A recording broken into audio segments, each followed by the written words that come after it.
Bolehkah dirikan lebih dari satu solat Jumaat dalam satu qaryah seperti yang berlaku kebanyakan bandar-bandar di Malaysia?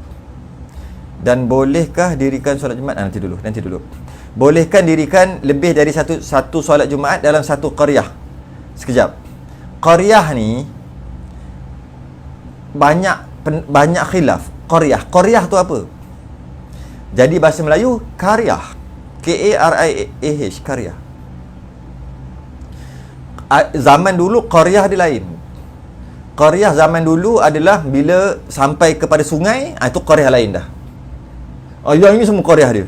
Kalau besar-besar, kadang-kadang laut, kadang-kadang dia panggil apa? Pintu gerbang. Besar pintu gerbang. Lebih pada sana bukan qaryah dia. Ke sini qaryah dia. Kadang-kadang hutan. Start hutan tu bukan qaryah dia dah. Kadang-kadang penempatan. Banyak penempatan kat situ aje. Sini dah tak ada penempatan. Itu bukan qaryah dia dah. Jadi qaryah ni dia berubah-ubah bergantung kepada keadaan. Kita tak boleh sebut qaryah secara umum gitu. Dan qaryah, kerajaan, pemerintah, dia ada kuasa untuk buat persempadanan qaryah. Jadi, macam mana kita kata satu solat Jumaat dalam satu qaryah? Qaryah maksud apa? Qaryah Melayu ke? Qaryah zaman dulu yang besar, nak tunggu cari sungai, mana jumpa sungai? Jauh masih lagi qaryah dia. Qaryah pintu gerbang ke? Atau qaryah yang ditentukan oleh pemerintah, yang mana pemerintah layak untuk menentukan qaryah. Dia boleh potong-potong qaryah tu. Okey.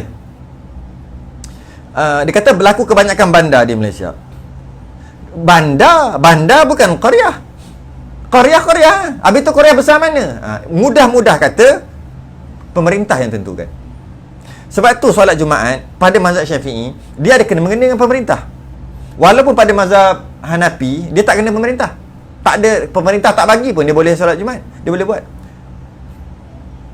Tapi solat Jumaat dia ada sedikit kena-mengena, sedikitlah kena-mengena dengan pemerintah. Iaitu kena kebenaran pemerintah. Sebab apa kena kebenaran? Kerana qaryah tadi itulah. Okey, tak apalah. Saya ambil lah. Kira qaryah tu memang betul satu qaryah. Memang dah faham sungguh satu qaryah. Satu qaryah boleh, kedua Jumaat boleh. Dengan syarat. Masjid yang pertama penuh. Masjid pertama penuh dah. Maka boleh buat masjid dalam sama-sama qaryah.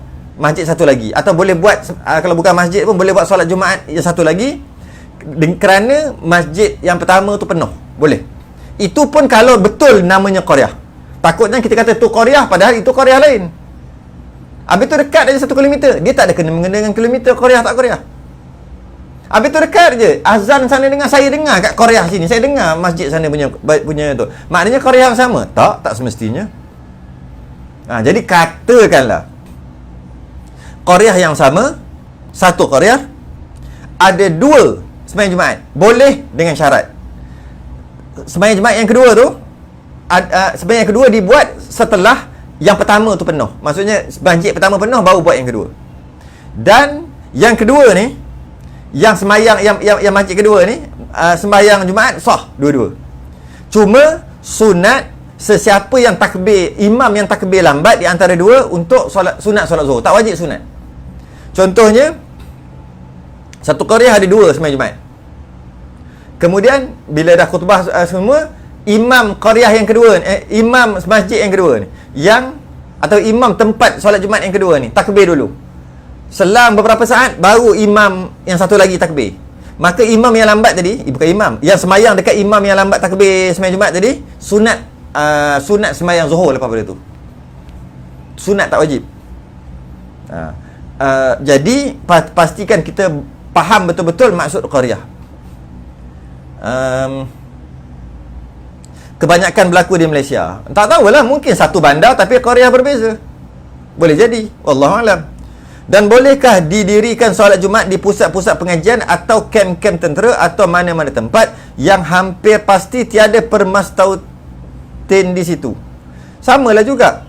Kita kata tak ada mastautin. Kita bukan AJK.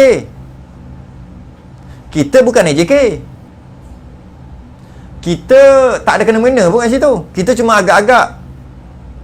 Sebab yang menentukan qaryah, kerajaan pun boleh. Menentukan qaryah. Jadi kalau paling lemah sekali kita macam mana? Bersangka baik. Alah, kerajaan dah lulus, jawatan agama dah lulus, dia dah kaji tu, adalah tu. Gitu lah. Dan cari bab mastautin ni, muktamad ya 40 orang mastautin. Muktamad 40 orang mastautin. Mesti dengar khutbah tu. Sekurang-kurang. Bukan 40 orang, 40 orang mastautin. Jadi ketika nak diberi kebenaran untuk solat Jumaat, kita kata gini lah, saya tengok sangka baik ni.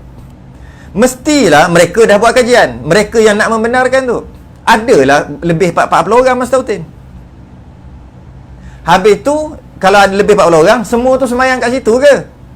Boleh jadi semayang tempat lain. Tak tahu, jangan duk cakap. Nampak? Pekah dia boleh lepas.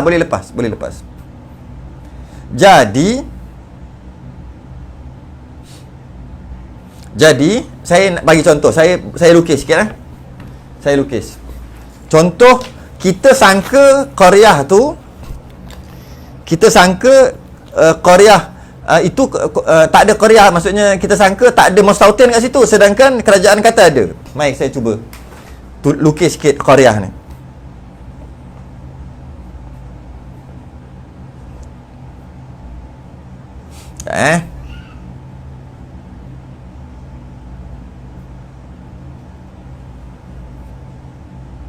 Saya tak ingat cara-cara nak buat macam mana.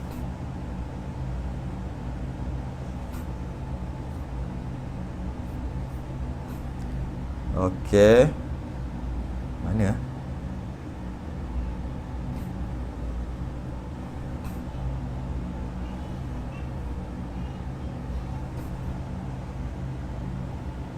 Oh, ni dia.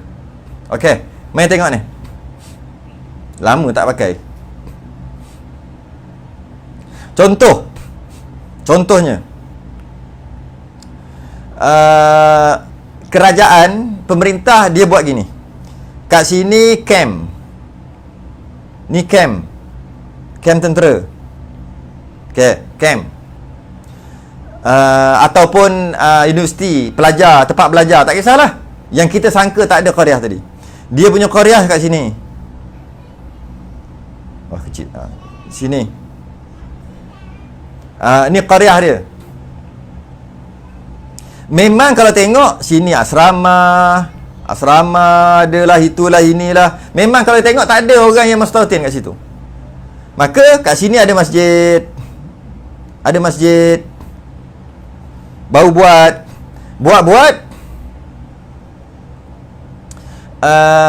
nak minta solat Jumaat, dan solat Jumaat berbagi. Kita kata mana ada mustautin. Qaryah ni boleh berubah. Kat sini ada perumahan. Banyak perumahan kat sini. Sini semua ada perumahan ni. Jadi, tapi qaryah lain.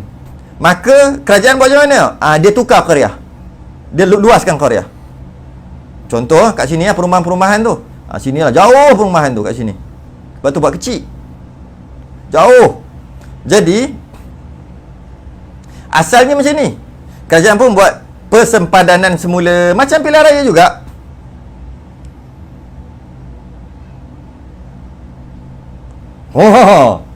Weh, tak aci je. Ambil kat sini. Katalah kat sini ada perumahan lagi. Kat sini ada perumahan ke, ada flat ke. Kat sini tak cukup. Perumahan sini tak cukup. Kerak lagi. Uyo. Saya buang soalan. Sekejap, mana soalan? Saya buang soalan. Uyo. Ini qaryah tipu. Ini qaryah lain. Qaryah 2. Ni qaryah 1. Ni qaryah 3. Main apa? Main tipu.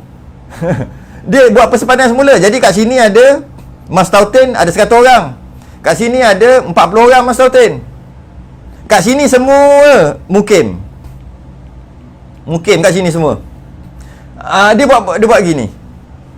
Boleh tak? Boleh. Ni main tipu, tak kira lah. Kerajaan, pemerintah dia ada kuasa. Boleh faham tak? Jadi kadang-kadang kita tengok, ni qaryah dia, mana ada orang. Tapi mana tahu qaryah dia ada persoalan kat sini. Yang dibuat persempadanan tu dibuat oleh oleh pemerintah. Boleh tak faham? Tak cukup lagi. Tiba-tiba tak cukup lagi. Dia ambil pula kat sini, dia besarkan balik kat sini. Sini ada perumahan juga. Yang orang bermastautin, tukar lagi. Boleh? Begitulah seterusnya.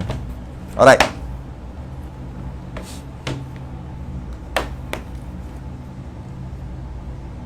Alamak, hilang.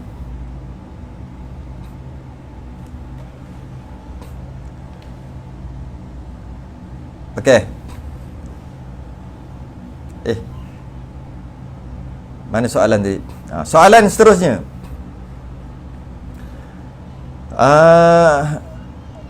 Jadi kalau kata soalan, bolehkah didirikan solat Jumaat di pusat-pusat pengajian atau kem-kem tentera atau mana-mana tempat yang hampir pasti tiada permastautin di situ? Kalau betul macam tu, tak boleh. Tak boleh. Sebab dia mesti ada mastautin kat situ. Cuma adakah kita betul-betul pasti itulah sempadan qaryahnya? Tu soalan dia. Adakah kita betul-betul pasti? Kalau betul pasti, maka tak boleh, tak sah sembahyang Jumaat kat situ. Adakah perlu diiringi dengan solat Zuhur kemudian daripada solat sebagai cover jika seorang merasakan seperti tidak sah? Tak boleh. Tak boleh. Solat cover solat Zuhur tadi tu, itu bukan nak cover. Bukan nama cover. Kalau guna perkataan cover, saya tak berapa setuju sikit lah. Boleh je. Boleh lagi kita nak adjust. Tapi yang kata rasa seperti tidak sah. Jika rasa seperti tidak sah, tak boleh sembahyang kat situ. Tak boleh sembahyang kat situ. Sebab atas kapasiti tidak tahu atau jahil. Mereka tu tak tahu atau jahil. Tak boleh. Kalau kita kata mereka tu jahil, mereka tu tak tahu, menyebabkan solat aku rasa macam tak sah, kita tak boleh sembahyang dekat situ. Sebab kita kata tak sah. Seorang makmum yang mengatakan imamnya tak sah, imam lah. Sebab di situ termasuklah imam. Makmum yang mengatakan imamnya mungkin tidak sah, tak boleh jadi makmum. Tak sah makmum tu, walaupun hakikatnya imam sah. Habis yang nak kena cover tadi tu apa? Yang kata kena cover, cover tu ikut mazhab lain. Dalam satu qaryah ada dua sembahyang Jumaat dalam satu qaryah, maka mazhab Syafi'i boleh dengan syarat qaryah yang dengan syarat masjid yang pertama penuh, maka buat tempat yang kedua untuk solat Jumaat walaupun dalam qaryah yang sama.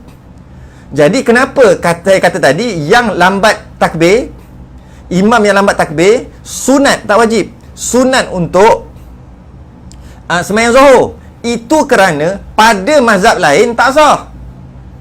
Pada mazhab lain tak sah walaupun tempat tu dah penuh. Tak boleh juga buat Jumaat yang kedua dalam satu qaryah. Kena besarkan juga tempat yang pertama tadi. Itu mazhab lain. Sebagai meraihkan mazhab lain, maka sunat sembahyang Zuhur. Bukan sebab tak sah kot lepas sembahyang Jumaat, lepas tu sembahyang Zuhur. Tak boleh. Bila kita sembahyang, kita wajib yakin sembahyang kita sah. Wajib yakin sembahyang sah, ikut mazhab kita. Jika ada mazhab lain, baru cerita mazhab lain yang tak sah, kata tak sah, sebagai meraihkan. Habis yang kita sembahyang, kita kata aku sembahyang, tapi makin macam tak sahnya. Awal-awal lagi kita tak boleh sembahyang kat situ. Okey. Mungkin hal ini melibatkan pemerintah, ya, cuma nak tahu di pihak kita apa sepatut kita lakukan. Kita kena letak stand kita, adakah sembahyang di situ sah ataupun tidak mengikut ilmu kita sekarang ni. Yang kita tahu. Yang kita tak tahu, jangan sibuk-sibuk dah korek. Tak tahu apa, entah jahil kot, nampak imam tu jahil. Relax lo. Nampak AJK tak erti. Tak payah. Sekarang ni ada tak bukti bahawasanya tak sah, tak cukup mastautin? Tak ada bukti sembahyang sebab sah. Tapi jangan kata tak sah, dan jangan cover dengan Zuhur. Okey?